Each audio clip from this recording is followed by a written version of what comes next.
কয়েকদিন আমি চাষের কাজে খুব ব্যস্ত হয়ে পড়েছি।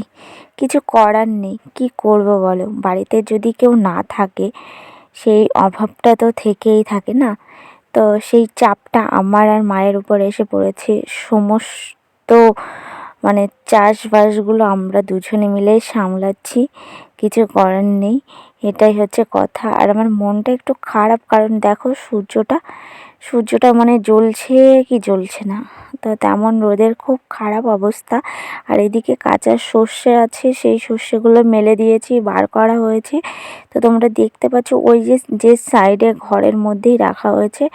তো একবার করে ঝেড়েছি, আর একবার করে ঝাড়তে হবে, কারণ একবারেই সর্ষে পুরি বার হয় না।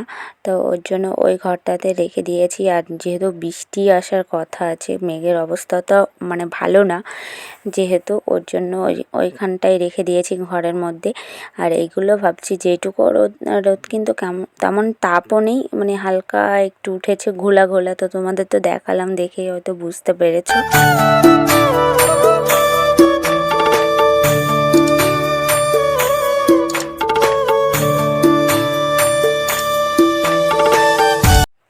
বাদাম খেতে কে কে তোমরা ভালোবাসো বলো তো? আমি তো ভীষণ ভালোবাসি। আর তারপরে না, বাদামের যে খাজাগুলো বিক্রি হয়, দেখবে অনেক সময় ট্রেনেই বেশি বিক্রি হয়। তো সেই খাজাগুলো না আমার খুব মানে ভালো লাগে, খুব বলে বোঝাতে পারবো না, এতটা ভালো লাগে। তো আমাদের কিছু বাদাম ছিল, বাদামগুলো নষ্ট হয়ে যাচ্ছিল, মানে যাই হোক অনেক দিন ধরেই রেখে দেওয়া হয়েছিল, তো নষ্ট হয়ে যাচ্ছিল। তো আমি সব কটা বাদাম ছাড়িয়ে নিয়ে তো ভেজে নিয়েছি, মানে হালকা আছে ভেজে নিয়ে এখন হচ্ছে বাদামগুলো পরিষ্কার করছি। ভাবছি যে বাদাম দিয়ে কিছু একটা করব। কিছু একটা বলতে ওই যে বাদামের যে খাজাগুলো হয়, তো তারা তো গুড় দিয়ে হয়তো করে, কিন্তু আমার কাছে তো এই মুহূর্তে গুড় নেই। তো ভাবছি যে চিনি দিয়ে করব। তো কতটা হবে সেটা তোমরা দেখলেই হয়তো বুঝতে পারছো। তো আমি তোমাদের পুরোটা শেয়ার করতে পারিনি কিছু প্রবলেমের জন্য। মানে ভীষণ আশা করেছিলাম যে তোমাদের সঙ্গে শেয়ার করব আমি কি করে এটা করলাম। তো সেটা যাই হোক, বিশেষ করে তোলাও হয়নি আর কিছু কারণের জন্য।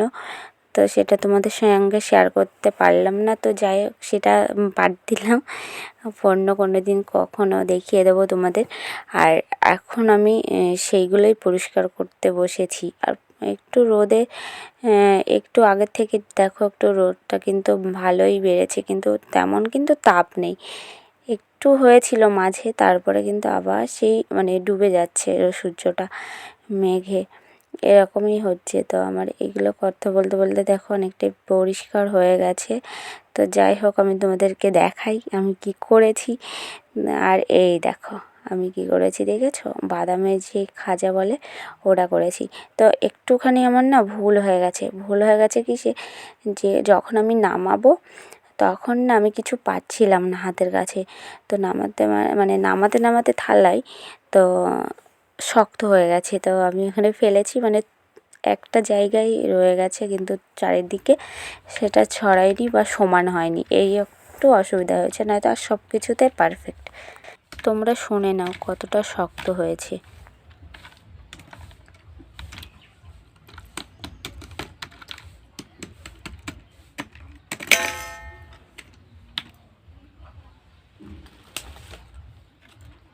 তো শুনে নিয়েছো কতটা শক্ত হয়েছে। তো আজকের ভিডিওটা আমি এখানেই শেষ করছি। ভালো লাগলে একটা লাইক করে দিও।